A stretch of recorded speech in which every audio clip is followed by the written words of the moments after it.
festival, and the night before they had discovered a secret room in Gran's house, well, Luca's house really, where Gran had lots of information about strange goings on, and Mr. what's his name? My memory is so bad. I can't remember his name. Hiram Tolliver, that's it, Mr. Tolliver, had entered the house, and they had knocked him out. And when they went back, he had gone. So they made their way to the festival the next day, and Mr. Gurr was giving a speech on stage, and then we had one of those icy winds blow across and freeze the town solid. So we're heading back into the book to see if we can, once and for all, find ourselves the perfect ending. There's that ice again. Whenever I think we're getting close, it comes along and ruins everything. I really thought that this was the one. In the last video, I really thought we'd got there. Maybe we should just quit. Maybe you should close the book, walk away, and never think of me again. No, I don't mean that. We got a little closer this time. We just need to try again. Please. Okay. So that must be our only option. Yes, okay. So the branch it's taking us back to is when we were going to, we'd hit Mr. Tolliver over the head, or at least Rolo had. And they had tied him up.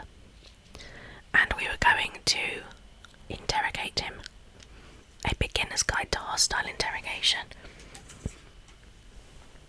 We were going to play good cop and we did hard cop.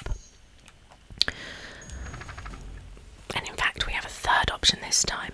They'd run the classic good cop, chill cop, or sly cop. It's hard to know which. It always complicates things. Now we've got another badge, another charm, sorry. Well, I think we might go. Oh, what should we do? Let's try sly cop, shall we? See what that gets us. Luca and Rolo ducked behind a barrel, leaving Beck to her task. So it's Beck's turn now. With a few crisp snaps, she roused Mr. Tolliver. What's going on here? You're that Mordwell girl. Please, call me Beck. Sorry about all this. Mr. Tolliver looked down and shifted a bit, testing his restraints. It seems there's been a mix-up. You see, I'm down here for the same reason you are. Juniper sent you here. Beck caught herself before letting the surprise manifest on her face. She'd already gotten him to reveal his relation to Gran. She sure had. This was gonna be easy. You know how Juniper is with her precautions. Operation Sparkplug has us all on edge. I guess she thought you needed some backup. But she sent a child. What better way to avoid prying eyes? Who would suspect a kid? I suppose that makes sense. Mr. Tolliver wriggled a bit in his restraints. Oh, I'm so sorry. Beck quickly removed the ropes. That had to be uncomfortable. A little, yeah. But you understand. We never know who to trust in this town. Mr. Tolliver rubbed the growing knot on his forehead. Very true. So it turns out we're both here too. Beck twirled her as if to prompt Mr. Tolliver to finish her thought. Destroy the evidence. Beck shook her head and clicked her tongue. Yep, the old gal is nothing if not thorough. Mr. Tolliver let out an amused huff in agreement. She sure is. Can't blame her though. If anyone were to find out that we were going to destroy the source, well, we both know how bad that might be. No one will know anything once I finish cleaning things up down here. Beck was on a roll now, playing Mr. Tolliver like a fiddle. You're sure you can finish this up on your own? Juniper trusted me for a reason. You can leave the rest to me. Good. There is one more loose end I'll go work on. Loose end? Oh, it's nothing really. The other day I had the radio on scan while restocking the candy shelf, and wouldn't you know it, I intercepted an odd phrase in a perennial harvest transmission. Underground secrets. That's ominous. I think it might be a password, but Juniper dismissed it. Said it wasn't mission critical. What's the password for? We don't know. So we have a password and nowhere to put it. It's gotta mean something, right? Good thinking. You should probably go work that out. I've got this under control. That's a relief. Between you and me, this basement gives me the willies. Heading for the stairs, Mr. Tolliver hesitated and turned to Beck with a puzzled look. She grinned and gave him a peppy wave. With a shrug, he continued up the stairs, whistling a jaunty tune. You guys catch that? Sure did. This whole time Mr. Tolliver's had a candy shelf, but all he ever sells us is apples. Beck blinked slowly in disappointment. The password, Rolo. Well, sure, once things are back to normal, I'll be having a word with Mr. Tolliver about that candy shelf. Fine. In the meantime, I've got an idea. She turned to the table and began tearing small scraps of paper. He said he heard a password on the radio. Any good spy transmission is never what it seems. Beck marked each scrap of paper and leaned back. We just need to find the hidden meaning. Okay. What's another word for underground? Buried. Covered. Could it be a cover-up? Maybe it's one of those each letter is a number thingies.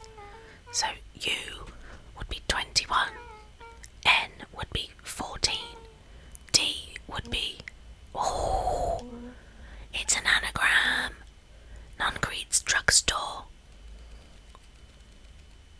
Luca and Beck looked at Rolo with amazement. Rolo, that was incredible. Well, it's either that or Kren's new drugstore. Yeah, I think you were right the first time. How did you do that? What can I say? I love ciphers. Well, I guess we know where to go next. So now we have to investigate Nungreed's drugstore. And the music is all, well, jaunty and motivational. Well, it's Miss Fratelli. You scared me half to death. Sorry. Your kids haven't seen Mr. Tolliver around, have you? Nope. He's got me waiting around like the last slice of pie. I swear that man could be late to his own funeral.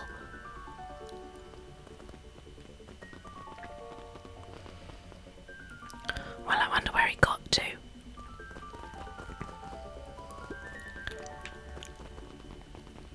He didn't really have far to go from Luca's house, did he? He's got lost on the way. You're late, Augustus. Sorry, sister. I was caught up with work. Work? You. I had a few more details to lock down for the festival. Oh, what do you have to report? What is this insipid town festival really about? I think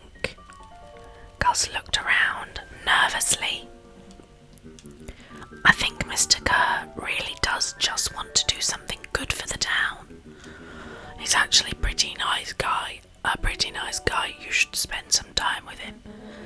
I didn't pull strings installing you as mayor so that you could make friends. Your job is to help me figure out what Kerr and Perennial Harvest's true intentions are with this town. We have a responsibility. This is our father's town. Was. Excuse me. This was our father's town. He's gone, heiress, and he isn't coming back. Father left us with nothing but problems. Mr. Kerr came here and offered to help us. We accepted that help.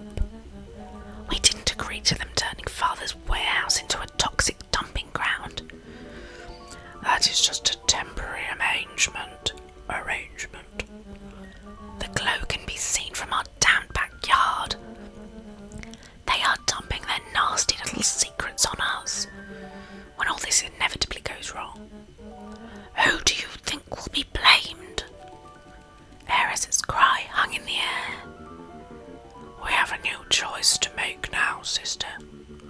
This town is going to change whether we like it or not. Are we going to choose to be a part of that future or be forgotten in the past? It's a shame. Father named you Augustus, but you will always just be a Gus. Good night, Eris. I'll see you at breakfast tomorrow.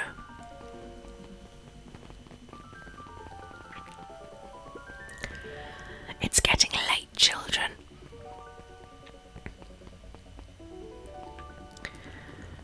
Certainly is. She never leaves from her little reading spot, does she? Knowledge, he spat with a sneer. There exists a gulf between knowing something and being able to do a damn thing about it. I do rate it when the villain makes a good point. A very good point indeed. Let's have a quick look up here. Haven't been here in a little while. Is the restaurant still open? No, the diner. Okay, and Dawn is obviously closed up for the night. Okay, let's head this way.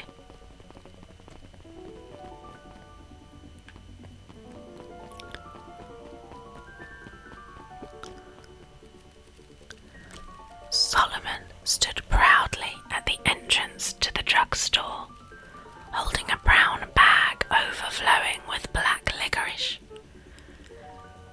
Hey, Solomon, we're looking for Mr. Nungreed. Is he still in there? I'm afraid not. Then where'd you get all the candy from? You might say we have an arrangement.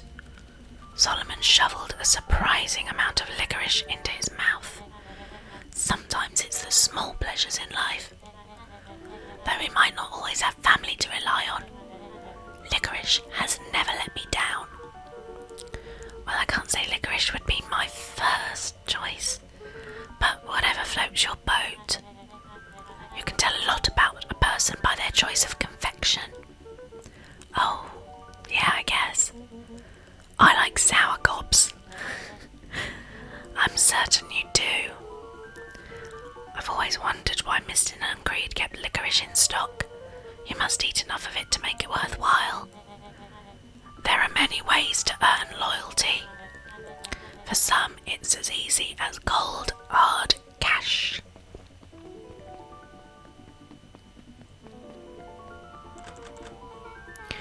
Well, he's right. It's locked. There's got to be more clues. Okay, let's see.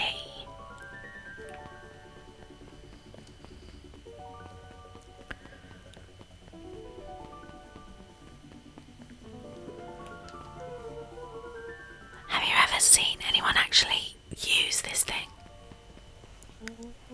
Besides Mr. Nungreed, no. Beck cupped her hands on the glass to peek inside. That is not a normal phone booth. It's got like a blinky keypad. Why would there be a blinky keypad? Gren's new drugstore. I mean, underground secrets. The password. Beck flung open the door and they all squeezed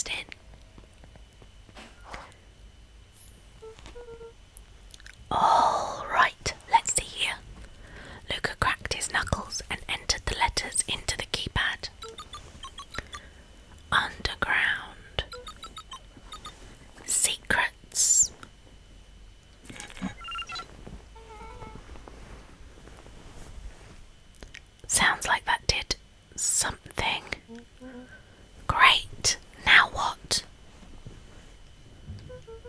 I guess the inside of the phone booth dropped loose from its shell. Without even the space to panic, they closed their eyes, held their breath, and accepted their fate. Suddenly, the chaotic descent slowed to an effortless landing. It was unclear where they ended up, but at least it was solid ground. The air was stagnant and smelled vaguely of chlorine. I knew it. You knew that there was a secret hub full of strange tubes under the phone booth. Of course I did. Didn't I say that? No. I definitely thought it. Luca, do you remember when I said how cool it would be if the trans-dimensional conduits from Ankatomic Issue 12 were real? Rolo, at one point or another, you've said that about every technology ever discussed in Ankatomic. That's why I'm such a good predictor. It looks like each of these has something written on them.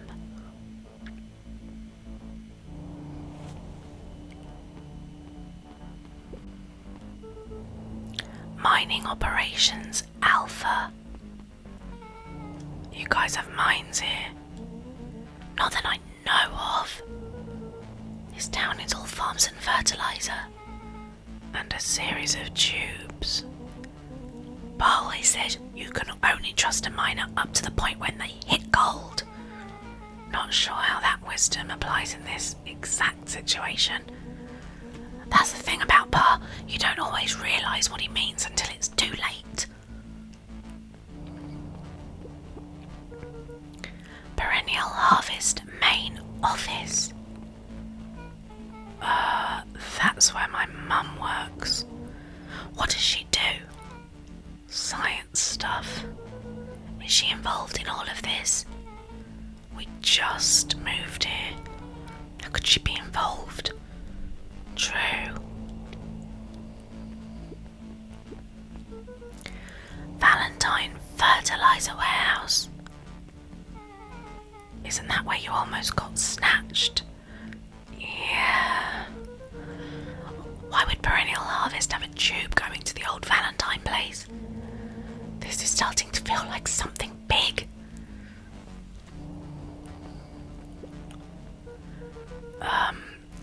This suit has a broken mask. So, have we found our mystery warehouse creeper? We've at least found their hazmat suit. If it walks like a non-greed and talks like a non-greed, let's not jump to conclusions. Just saying. That's a lot of buttons. Stand aside, Earthlings. I read enough Ankatomic to know my way around sci-fi tech. Rolo's hands hovered over the field of blinking buttons. Eeny, meeny, miny.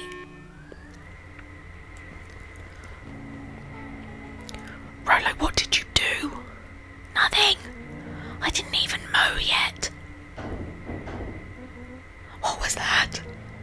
Hide. Where? There's nothing but weird tubes down here. Just get back.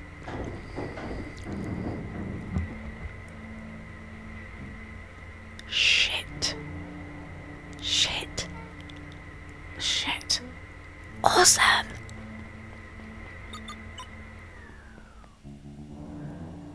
You all need to come with me now.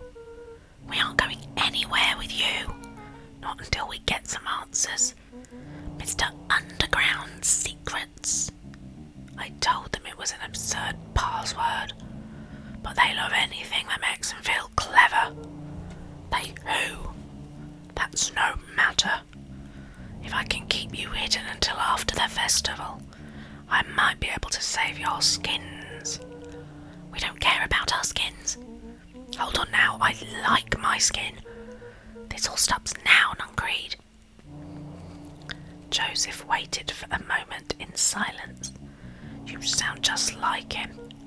Who? Walt. You don't get to talk about my dad. You know, your father and I were friends back before. He gestured towards the strange tubes. All of this. That's a lie.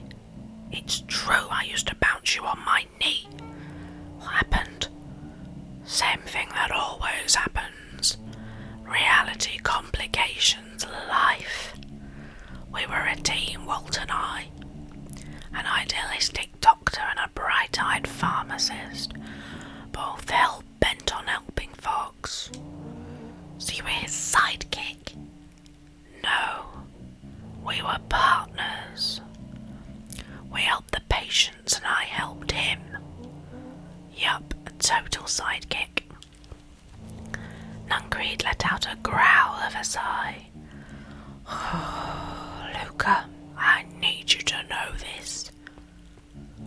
I need someone to know this. One day, Sharper Valentine comes to us, says he's got an opportunity.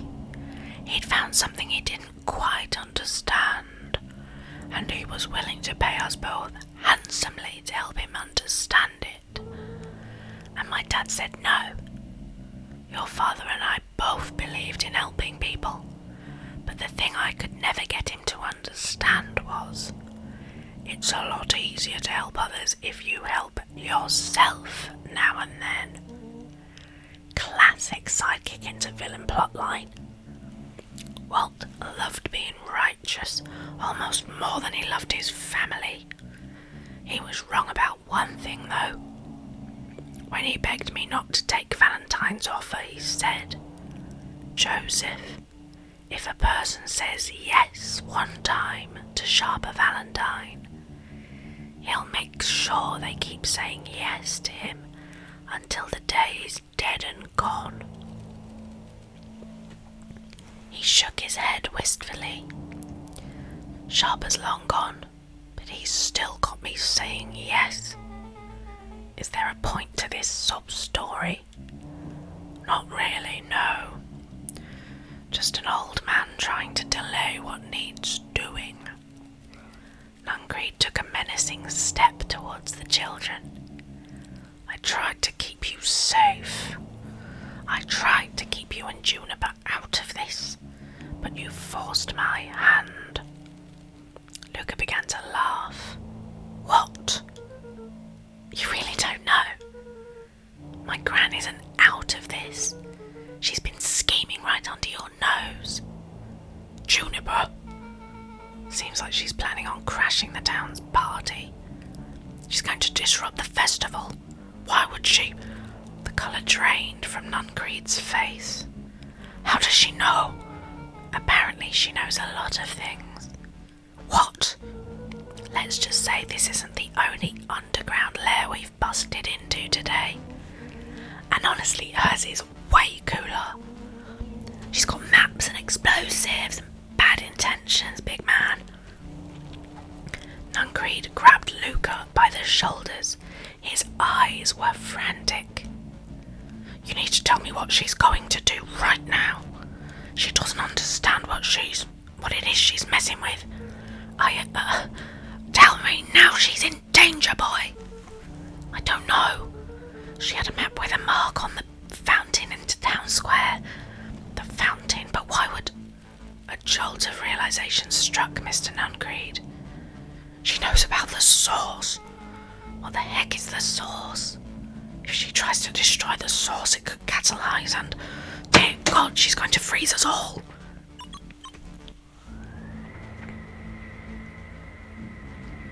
You all need to run. Run where? Away. As far away from this town as you can get. Head west and don't look back. That did not go how I expected. So... we're totally following him, right? Totally.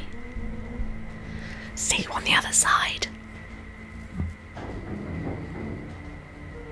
You good?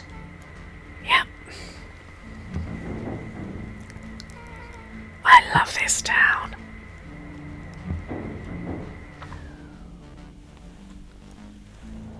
Chapter 8. The Cold, Hard Truth. Beck leapt up, allowing the suction to yank her into the dark. Dimness eclipsed around her like the shutter of a camera, as she seemed to cover great distance in mere moments. Her only points of reference were glints of upcoming turns, which approached with frightening speed, only to carom her gracefully along. She heard the tinny, distant echoes of Rolo's glee. Once she stopped fighting against it, the ride was impossibly smooth. Then, all of a sudden, as if minutes had passed in an instant, light blazed into view. A burst of wintry air snuffed across her face, and she was flung out into the cold.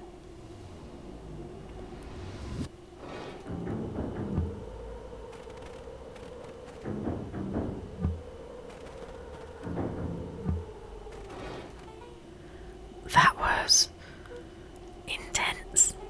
Yeah. I think I might have parted with some fluids in there. Any idea where we are? Somewhere cold. Doesn't look like it got on any of us. It didn't feel like we travelled that far. So where did it all go? This place sucks. Why would anyone even want to blow something up out here? Only one way to find out, I suppose. We've got to catch up to Nungreed. I think he went this way.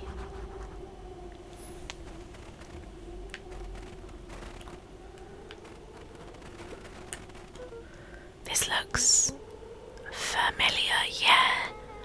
Maybe we can clear off the snow. No time, Nungreed's getting away.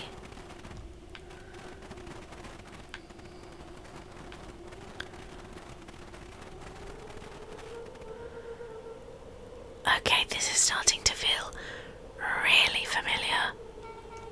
I may not be the most well versed in all things Beacon Pines, but this does look like some sort of frozen replica of the town. Ah, I got it. It's so obvious now. Mr. Nungreed is an alien. Rolo, stick with me here. His species can only live in sub-zero temperatures. Oh boy, here we go. The source is their base camp dimension, so naturally they keep it cold. We found it by travelling through these metallic wormholes back there. The final objective, kill us all and shapeshift into a Beacon Pines citizen of their choosing. You never really had me, but you very much lost me there. You get used to it. We should keep moving.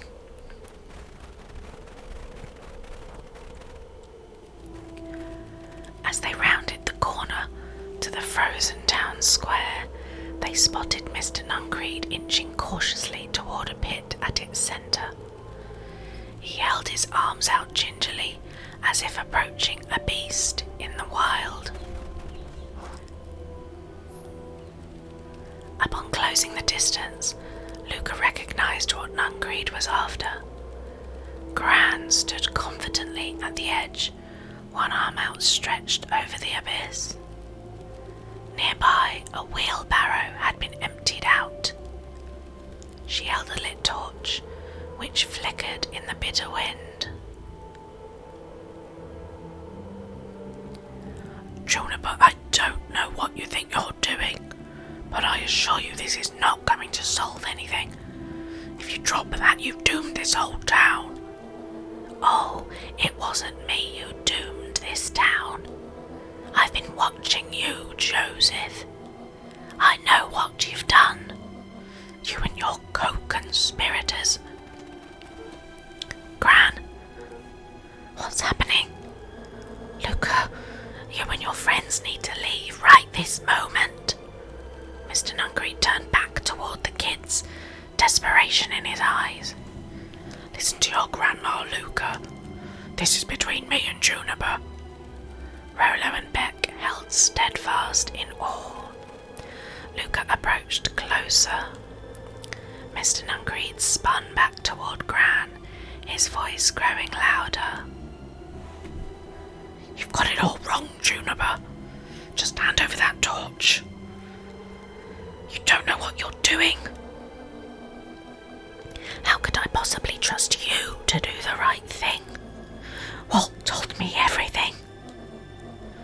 He trusted you when you betrayed that trust. Luca, did you know that this man's entire life is a lie? If it weren't for him, your father might still be alive." Mr. Nuncreed winced with anguish. His voice hardened. "That's not true." They both now yelled, not to each other, but at fate itself, making their peace with long-held burdens. The wind howled with encouragement. "Walt was like a brother to me. We just had different ideas about how to effect change. Very convenient that your way just happened to line your pockets. Now that's not fair."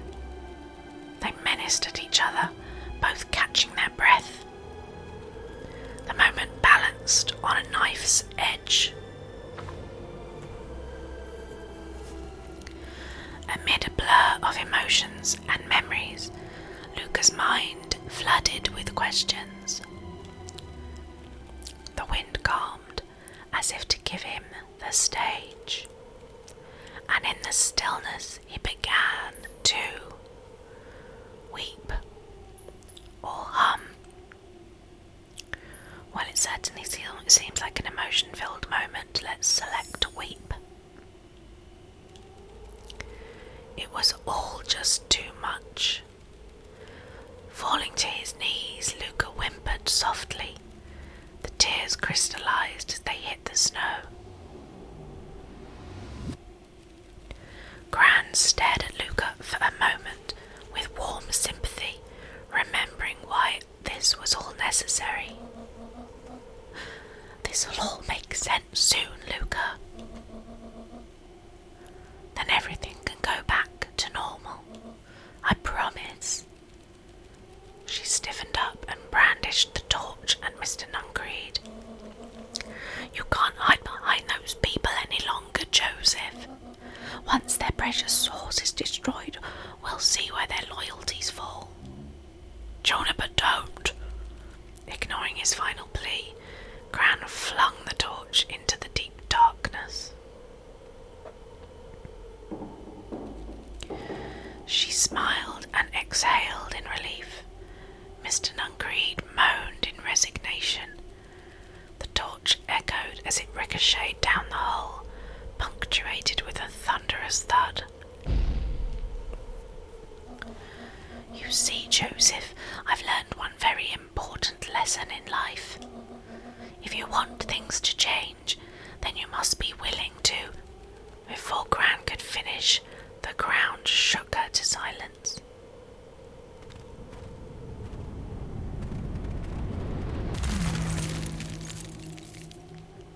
Not again. Gran only had time to spin around and run to Luca. Her attempt to shield him, an honourable but trifling act. Unflinching love pitted against an unthinking horror. There was no contest. Her warm embrace froze in an instant. That is where they remain, fixed in place, forever. And so our story ends on this melancholy scene. In a town brought low by its secrets sits the frozen statues of a misguided band of meddlers. The end. Well, that was dire. On the bright side, we finally figured out where all the ice is coming from. Now we just need to find a way to deal with a mystic, unfathomable force of nature. Well, we can either hum instead of weep, or we can go back to the interrogation.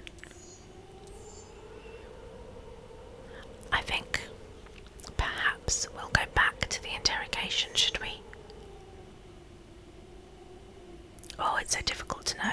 Let's try that. They'd run the classic good cop, chill cop interrogation.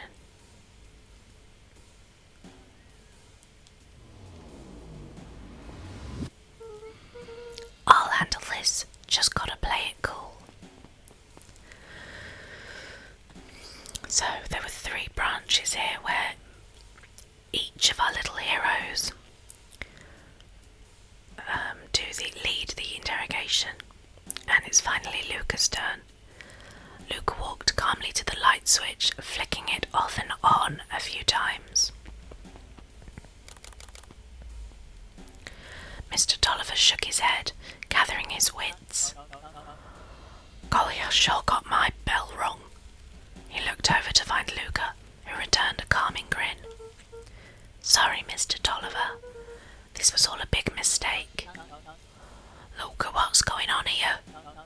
Why'd you have me strapped down? No one's fault, really. Rolo just got a little startled. Rolo's here. Rolo and Beck emerged from hiding to give a timid wave.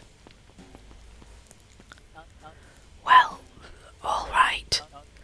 Mistakes happen. You kids gave all Hiram a good scare.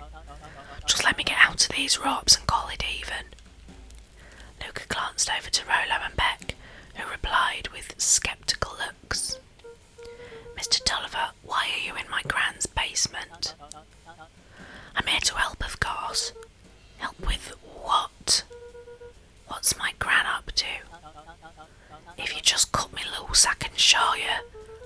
How do I know we can trust you? Mr. Tolliver exhaled with disappointment. Luca, have I ever done wrong by you? No. And since your gran moved to town, haven't I been nothing but welcoming? Yeah. So why would I turn my back on your family now? It's just... all this stuff seems pretty weird. A board with names of people from town. An archive of my dad's old disturbing patient notes. Luca gestured to the corner. Barrels of explosives. I can explain everything. You just need to untie me. You kids deserve an explanation. Luca looked again to Rolo and Beck. This time they shrugged. Luca began to slowly loosen the bindings. Mr. Tolliver gently rubbed his wrists. That's a good lad. This'll all make sense in time. He edged imperceptibly towards the stairs as he spoke. You see, this town has secrets, Luca. A very dark past, indeed. Before the kids had even noticed his movement, Mr. Tolliver was at the light switch. A past that must be brought to... He punctuated his final words by flicking the switch and rushing up the stairs. Light! Son of a... Beck darted to the wall and turned back on the lights. It was too late. Rolo confirmed what they'd all heard. He just locked us down here. Mr. Tolliver's muffled voice came from behind the door. I wasn't lying, you know. This is for your own good. You kids just keep tight down there and let the adults handle this. They looked bewildered at each other. Play it cool, huh? Not now, Beck. They heard the staccato thump of quick steps exiting the house. The kids looked down in resignation. This isn't how it goes in Ankatomic.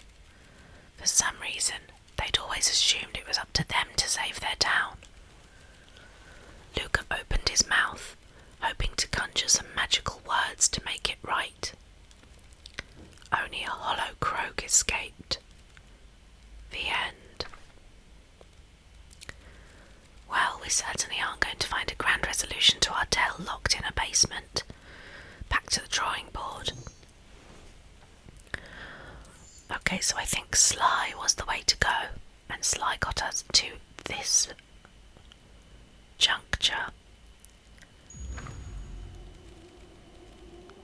And instead of weep, let's try hum. Amid a blur of emotions and memories, Luca's mind flooded with questions. The wind calmed, as if to give him the stage, and in the stillness, he began to hum. After the death of his father, Luca had trouble sleeping. Each night, his mother would sit at the foot of his bed and hum a gentle melody. It was the only thing that could calm his mind. The only thing that, however briefly, could make it all seem okay. That melody pervaded every memory Luca had of his mother.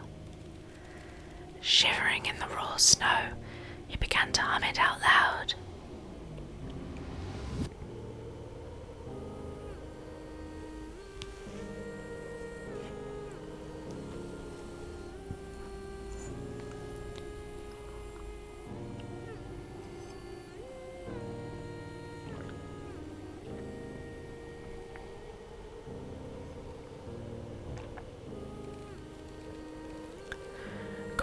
Lowered the torch, listening closely. As recognition slowly set in, her heart sank. Those countless nights of consolation, the incomparable loss they shared together. She let the torch fall to the snow and sizzle out. A few steps toward Luca was all she could bear, before dropping to the snow herself.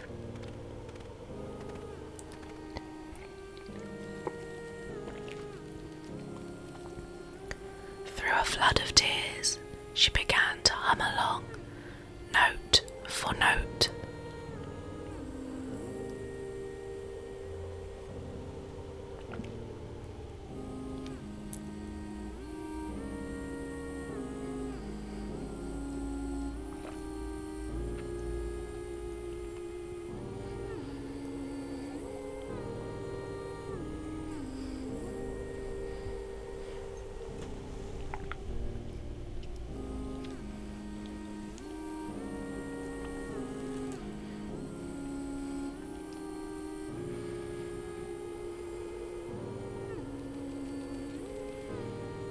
Luca lifted his head in astonishment. The last time he heard that melody was the last night he saw his mother. How do you know? I'm so sorry, my little buckaroo. Buckaroo. The only people who call me that are my dad and your mother. Luca blinked through blurry, watery eyes, trying to see her more clearly. He could just make out the impression of a familiar face. He peered across the snowscape at the woman on her knees. Something about her was undeniably his mother, only smaller, older, changed. Mom. That's right, buckaroo. Mom. Luca sprinted as fast as he could towards his mother. They held each other close, and the cold retreated from their bodies. Eleanor, I thought you were gone. You should have known I would never abandon my son. Eleanor looked down at Luca, tightening her embrace in an appeal for forgiveness. How?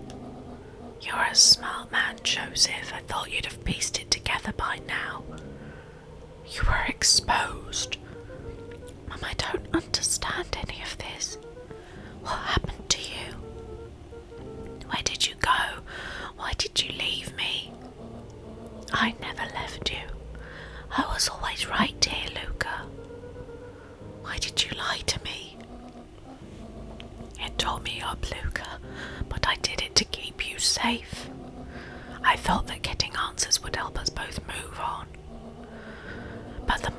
discovered, the more I realised the danger we were in. Until perennial harvest was stopped, it was better if everyone thought I was gone. You could have trusted me. These are bad people, Luca. They won't stop until they get what they want. And they don't care who gets hurt in the process. Then, what do? We have to stop them. Joseph slumped into the cold, wet snow. They can't be stopped. This is too big. I tried beating them at their own game. I'm done fighting fire with fire. For the first time in a long time, her voice felt like her own again. No more lies. I see now. There's a better way to stop perennial harvest. The cold, hard truth. Luca gazed down at Nungreed with pity. He looked small. Joseph stared into the snow, as if searching it for answers. Come on, everyone. We've got a party to crash.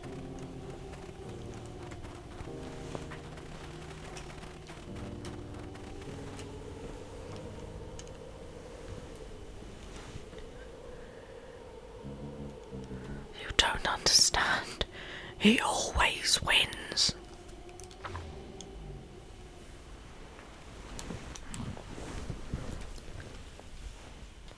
Chapter 9.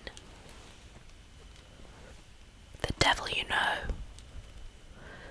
7 months ago, Eleanor Van Horn crept down the maze of the sterile hallways under perennial harvest. She stopped in front of the large steel door marked Deep Engineering. No turning back now. She raised a trembling hand. The stolen keycard worked as promised, and the door buzzed open with mechanical efficiency. She was immediately hit with the smell of disinfectant. It was some sort of laboratory. In one corner was a desk covered in papers. Across the room stood a tall metal pod with hoses protruding from its base. She rushed to the desk and began shifting through piles of papers. They were experiment reports on something called Tempus liquamine. There were dozens of them, everyone stamped failed. Eleanor heard the sharp echo of footsteps approaching. She was out of time. Her eyes scanned the room, eventually landing on the strange pod. Muttering a curse under her breath, she dashed over and dove inside.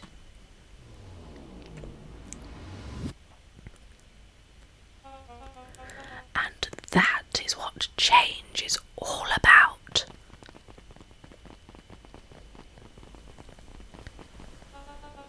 Grabbing the future by the scruff of the neck and making things happen.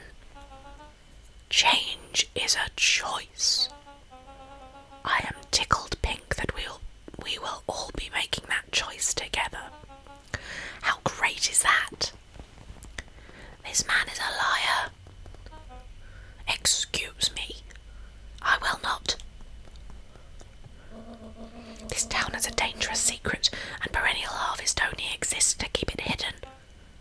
Nonsense. They picked up the whole damn town and moved it right under our noses. You aren't making any sense, dear. Mr. Kerr addressed the crowd with a sarcastic tone. Imagine such a thing. It's absurd and just plain impossible. They promised they could fix their foul harvest. They told us they would clean this place up. We just had to leave town for a few days. But while they had us evacuated, Mrs. Hartford, I'm afraid I'm going to have to ask you to... You're afraid of a lot of things, aren't you? You snivelling little worm. This is growing tiresome. A little help, please. Don't you all see, this festival is a sham.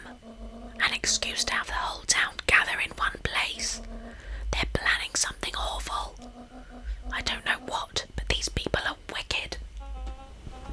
Don't listen to her. She has absolutely no proof. I am the proof. I'm Eleanor Van Horn. Whispers filtered through the crowd. Well, aren't you just sneaky as the dickens?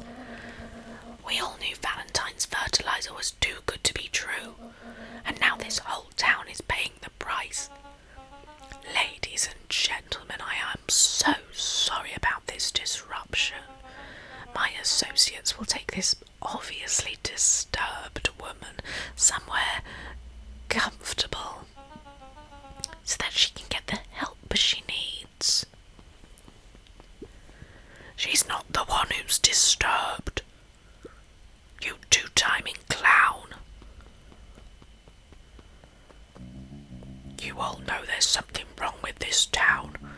It was just easier to look the other way. The truth is,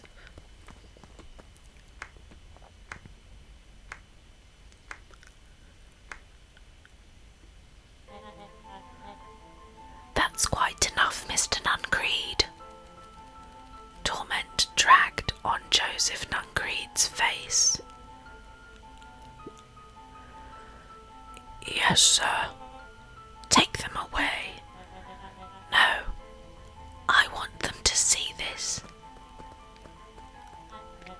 Ah, the ever-tempestuous Eleanor Van Horn. You've been quite the thorn in my side, like a weed that's burrowed in where it doesn't belong. I must confess you look dreadful. He paused for a moment, plucking a piece of fuzz from his sweater and discarding it to the ground. Consider yourself in rare company. You've managed to pull one over on me. It won't happen again. I knew you had some sort of plan to disrupt our little party, but alas, I expected something a bit more impressive than incoherent rambling. No matter, your failures are yours to bear. Mr. Kerr. Yes, sir. It's a shame it was cut short, but I thank you for that rousing oratory. I will take it from here. Yes, sir, of course, sir. You have done quality work for me, William. You can look forward to the recompense we agreed upon. Kerr gave a bow of deference. Founder, you are most gracious. Gasps riddled through the crowd. Thankfully, we can dispense with the formalities from here on out. Solomon pulled a glass vial from his pocket. In one smooth motion, he downed its contents. A triumphant smile grew across Solomon's lips. You can all call me Sharper Valentine. His body and face began to contort and expand as he disappeared into a belching green mist.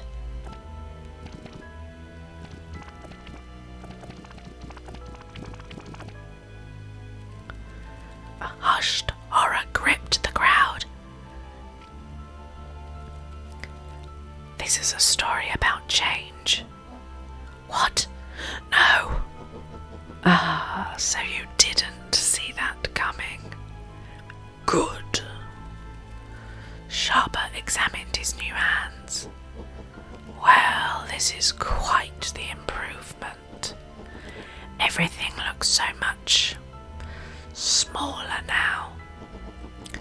Eleanor was right about one thing.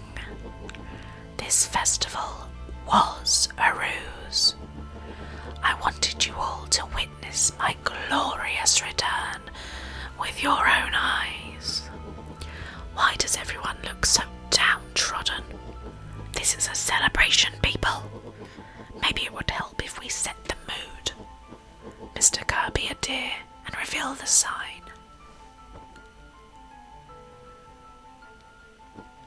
Ha!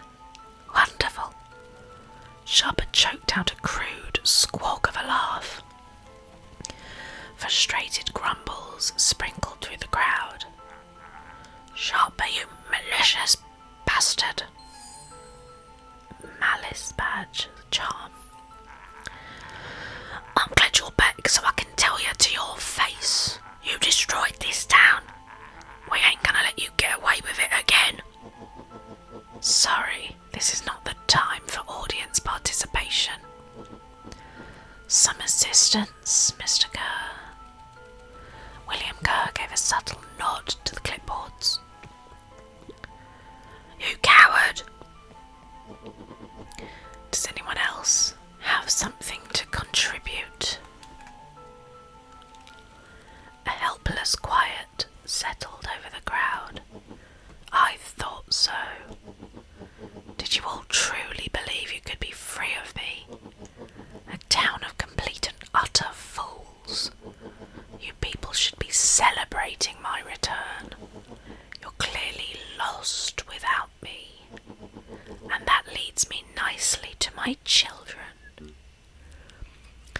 Daddy, I gave you both the greatest gift a parent can give.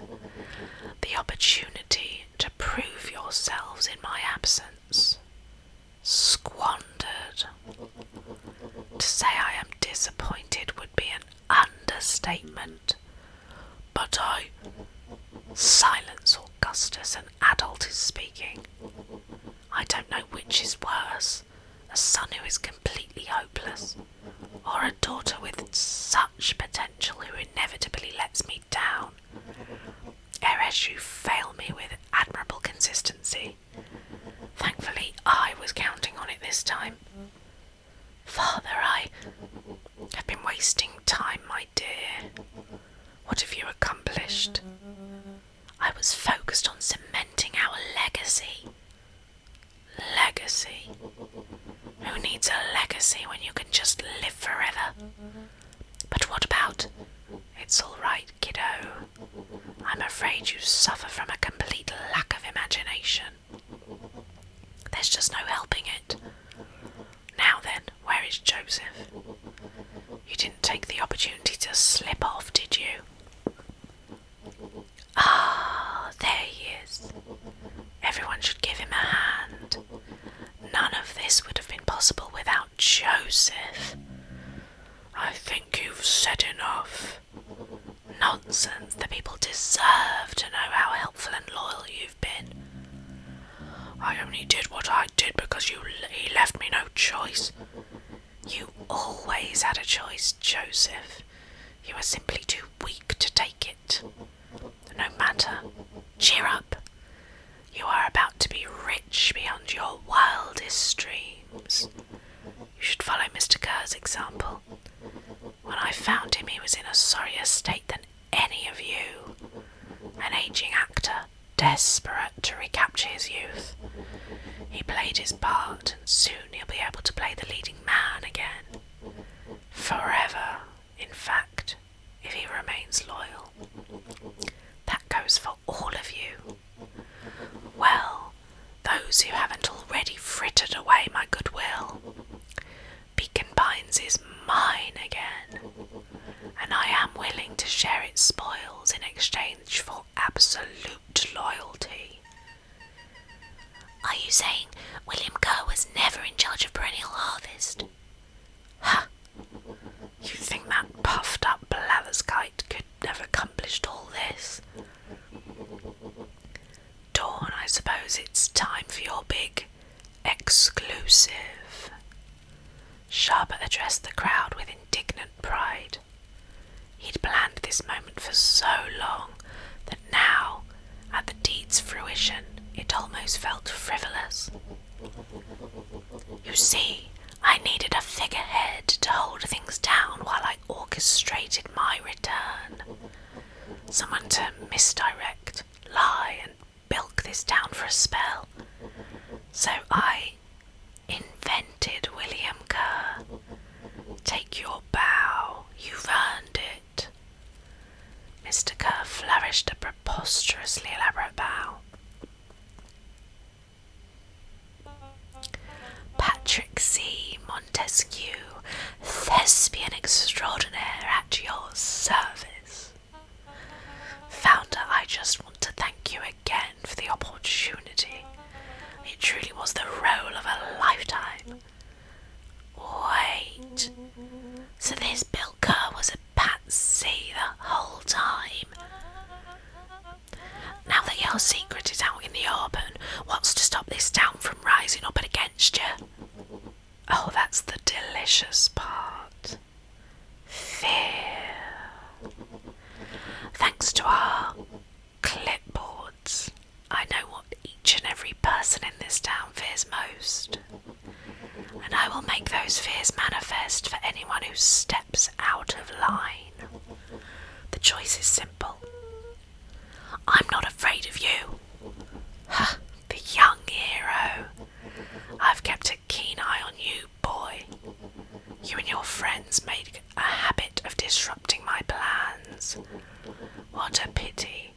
If things would have gone a bit differently, you might have had your moment of triumph. But that's fate for you. You can't do this. Oh, but I can. I have won. Never underestimate what a great man can do, given time. And now time is my plaything. Perhaps the most expensive thing I've ever bought. But well worth it. Ha! Sharper coughed up one final laugh and cracked his knuckles. Enough chit-chat. Let's go to work, shall we? And so, Sharper set about remaking the town in his own image. The fertilizer factory soon reopened for business. Sales rose steadily as more and more farmers across the countryside began to swear by its miraculous properties. Beacon Pines became famous, a secretive town that, for the right price, shared its gifts with all. Gifts that became more and more necessary in a world where the winters grew longer and longer. The end. This is wrong, but things are becoming clearer now. You can feel it, right? We can't let Sharper win. He might just be the key to this whole thing. Let's see. Well, what are our options?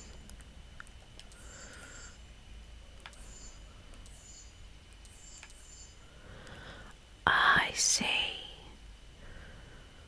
So, I can't remember this exact branch, but where we used to have only the shame charm as our option, we now have malice.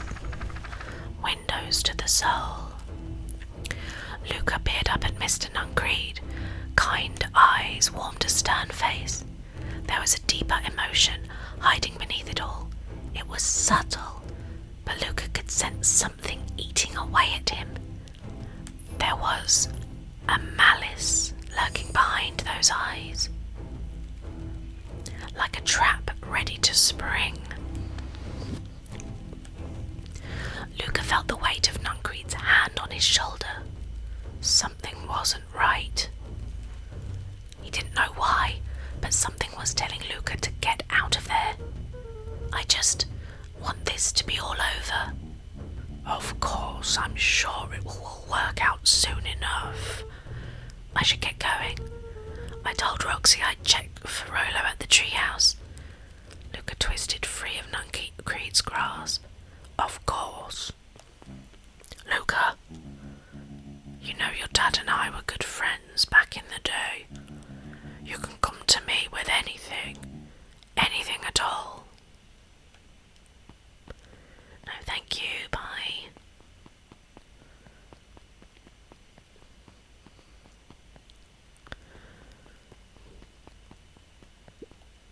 Who are these two?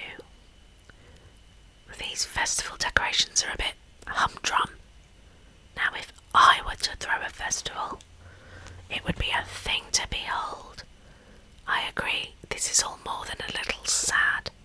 It's worse than sad. It's boring. What if we did something to spice things up? I'm listening. You know that festival sign waiting to be unveiled? It would be a shame if someone... The two scurried off, eagerly formulating a plan.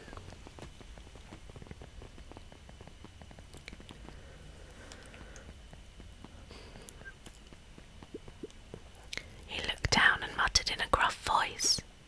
Mama always told me my problems would look smaller once I grew up, but my problems always seemed to grow right along with me. Heavens, I sense big trouble ahead. Oops. Okay. Identify yourself, please. Nellie Modewell. I work here now. I am unable to locate you on our staff roll. Oh, I don't officially start till tomorrow. Mr. Kerr said I could come in early tonight and get a few things done. Hold, please. Clearance authorized. Thank you. Our harvest awaits. Whoa. You could get a wrench to the noggin sneaking up on a guy like that. Don't scare a man while he's junking, sonny. Evening, Jeff. Isn't it kinda late to be junking? I might as well ask the same thing of you. Find anything good? Bah, ever since perennial harvest moved in, even the junk is trash. You can learn a lot about a person by looking at what they throw away. With this bunch, it's all shredded paper and coffee cups. Well, I'd better get going. I didn't see nothing if you didn't see nothing. See what? Exactly. Should talk to the clipboard now.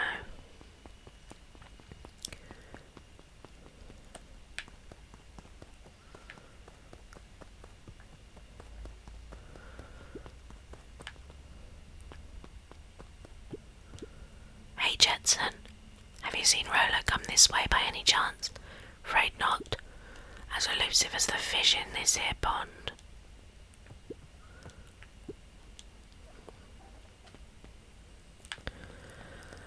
Now, I know there's an achievement for catching all of the so-called fish, but we haven't received any new charms, so...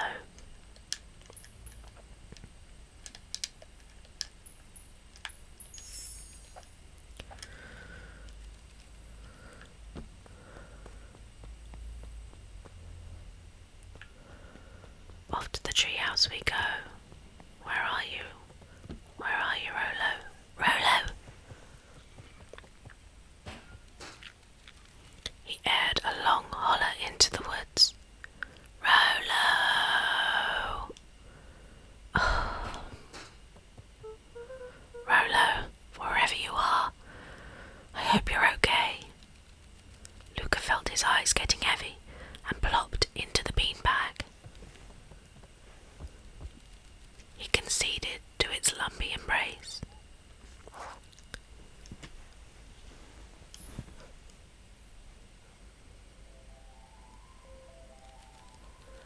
Once again, Luca found himself in a vast black expanse. This time he knew exactly where to go. He took a single confident step forward. The world flickered and pulsed. He found himself standing in front of the frigid air of a blazing campfire. The source. He plopped down, cross-legged, and gazed into the cold flame, waiting. Soon enough, the fire began to die out, popping sporadically until all that was left was a single ember. Luca stood up and dusted himself off.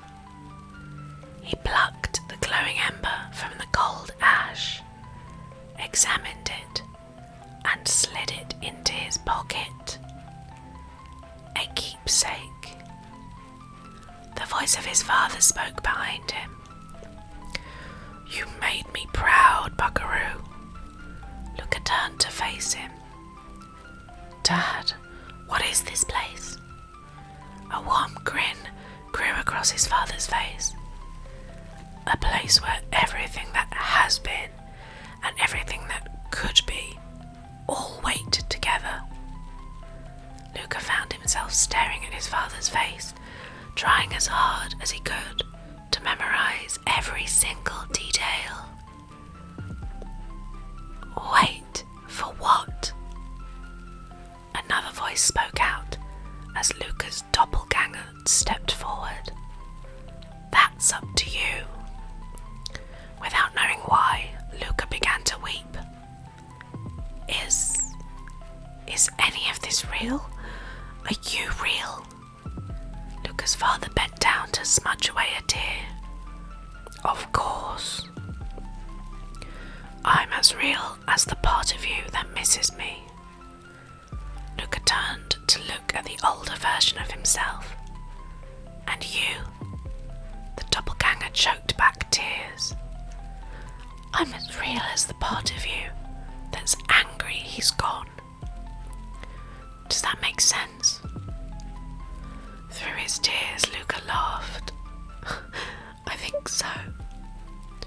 His father pulled him in for an embrace. Time to go, Buckaroo. Luca was startled from his dream by a banging on the floor. Are you in there? A commanding voice rumbled from below. Just as Luca sprang to lock the entry hatch, the door opened up. Chapter 5. Dangers big and small. Luca stumbled back. He heard the rope ladder creak under significant weight. Keeping his eyes fixed on the hatch, he inched backward to the balcony. As his hand grasped the door handle, Luca froze. A large figure clumsily wriggled up through the hole. Stop right there, or I'll... Sheesh, I know it's dark and all, but I figured you'd recognise me. Who are you? The large figure cocked his head inquisitively. Stop now or I'll clobber you with a baseball bat. Whoa, take it easy.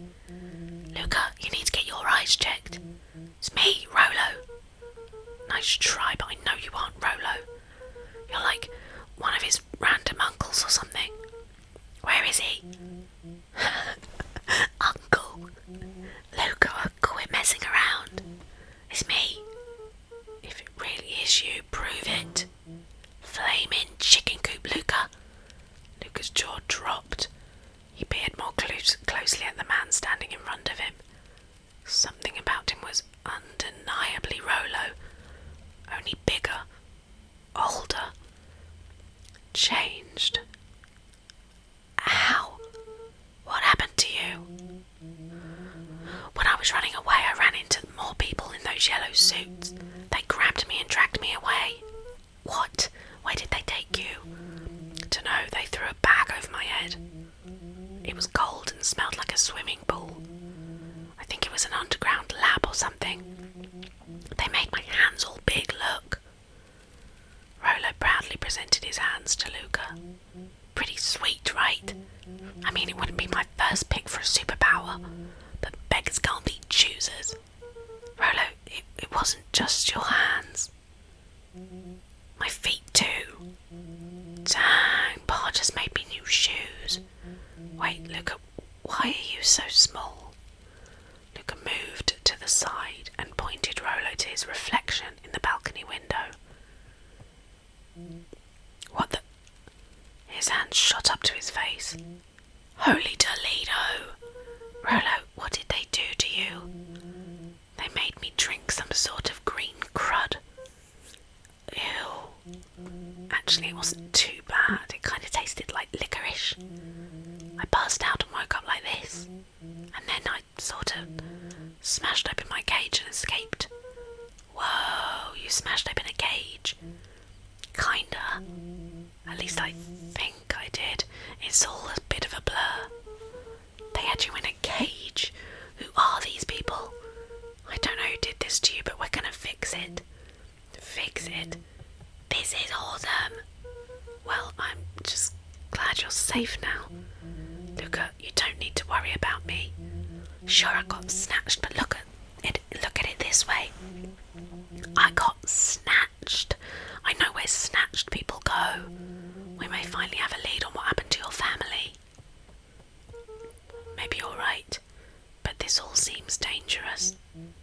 Danger? Ha! Rolo shadow boxed a few jabs. I'll take them all on. Hey fellas, what's up?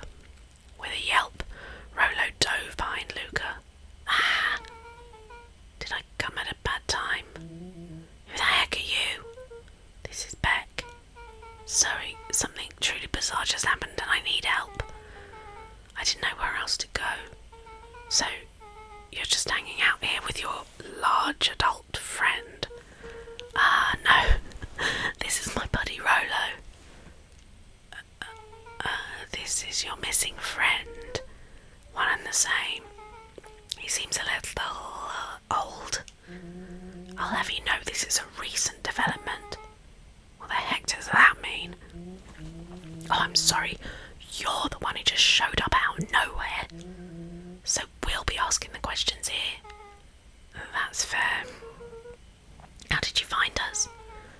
Your silly little treehouse. I think you mean our silly little mission control. I hate to break it to you, but your secret path isn't so secret. And I could hear your racket from a mile away. See, Luca, this is why we need to improve security around here. Not now, Rolo. Beck, you said something bizarre happened. Yeah, but... She shot a nervous glance at Rolo. Anything you can say around me, you can say around Rolo. This has been a weird day all round, hasn't it? Yup. Beck's eyes narrowed. Okay, so it all started when I made it back home. My first order of business was to try to salvage my hair, so I dyed it with some stuff from the chemistry set my mum gave me. Okay, just need to play it cool and hope no one notices. Notices what? Oh, nothing, I was just... Come over here and let me have a look. Oh, honey, what in the world did you do to your hair? I just kind of felt like a change. This is going to take forever to grow out. You were the one who said that change was a good thing, right? I was talking about your mother's new job. I was talking about us moving. Well, I guess I just took your lesson to heart. Ilona tried to put on a smile. Before I forget, I came up here to tell you that Nellie had to go into work. Tonight. Her and Mr. Kerr decided it would be good for her to get some things done before tomorrow. That Kerr guy seems like a grade 8 creep. Beck. He is. Him and his weird cult of personality. You are not going to ruin this job for Nellie. Means too much to her. Oh, I know exactly how much it means to her. It means enough to her to exile her daughter to this podunk town. This place sucks. People are weird. You just don't know them yet. It's always cold. We're in the mountains, you'll get used to it. I can't even pick up a single decent station on the radio. It's all banjo music and farm reports. You know I grew up in a town not that different from this one. Is that why you're better at talking to plants than people?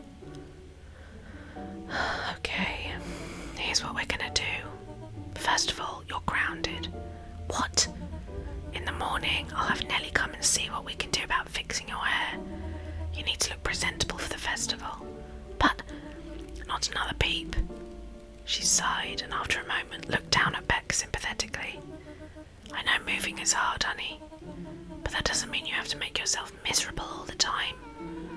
Other people seem to have got that covered for me. Oh, and if you you decide to rebel by dyeing your hair more. She flashed a sly grin and tousled Beck's hair. I'll just shave it off for you. Think of how rebellious you'll look then. Very funny. Thank you. Good night, sweetie. Good night, Mum. Wait. First of all, this town does not suck. Second, you need help because you got grounded. No. I'm sorry you got in trouble. It's my fault your hair got screwed up in the first place. Don't worry about it, I actually kind of like this look. Great, can we get back to the story now? The next part is the important bit. I have this radio I upgraded with my mum and I was too angry to sleep. So I tried to dial into something worth listening to.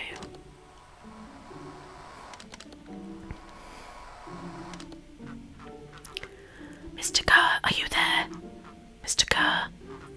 Yes, I'm busy. What is it? Apologies, I have the founder on the line. Patch him through immediately. One moment. Hello, sir. It's so nice to hear from you. Skip the pleasantries. What's your report on our new lead researcher of deep engineering? Nellie Modewell seems to be integrating nicely. At this very moment, she's working to help us meet our deadline. She offered to work overtime before I even had the chance to suggest it. Excellent. And you have faith that she's capable of finishing the work left by her predecessor. Her work must be complete before the festival. I will make sure she stays day and night until it's accomplished.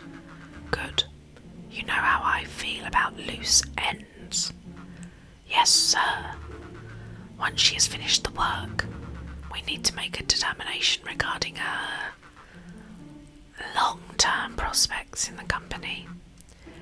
Immediately, sir.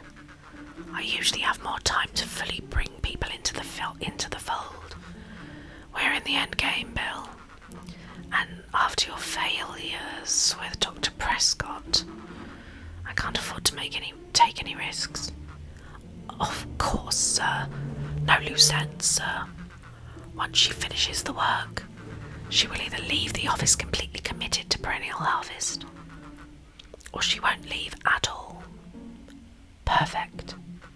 Sir, if I might suggest, maybe we should delay just for a bit. Oh, it's just we seem to be rushing to hit this festival deadline, and rushing into things has caused some issues in the past. I see. Please understand that I just want what's best for you. I'm eternally grateful for all that you've done for me. Bill, I'll make this very clear for you. I brought you in to make things run smoothly, not to have opinions. Of course, sir. Chin up, Bill. You are only a few days away from having everything you've ever dreamed of. Yes, sir. Thank you, sir. Whoa. Yeah. Just so we're clear, when they said loose ends, they were talking about murder, right? Like actually killing someone. Capital murder. Luca gave Rolo a quick elbow to the ribs. Who is this founder? I was hoping you guys would know. Nah, as far as we know, Kerr is the top banana at Perennial Harvest. He sounded scared of this founder guy. So we have an even topper banana on the field. What the hell is my mum caught up in? Has she talked about the job much? Not really. She said she was going to come in and continue the work of someone she respected. Luca, do you think that body at the warehouse was the person Beck's mum came to replace? That would make sense. Beck, it seems like Nellie's predecessor got, loose-ended. I'm getting that impression. Okay, so we need to get your mum out of there before the festival happens. That's 2 days away. Won't she just come home after work? The creep on the said they were going to hold her there until then. So if she's not coming out, we gotta go in and get her. Beck flicked a large sheet of paper out of her pocket and slammed it on the floor. Maybe this'll help. You have blueprints. Well, it's really just a welcome map from my mum's PH orientation day. But it shows the layout. Sure looks like blueprints to me. Look, here's the reception area. There's a big room marked Founder's Office. It even has the exits marked. Guys. We have a deadline. We have an objective. We have blueprints. You realise what this is, right? Rolo started to wiggle with excitement.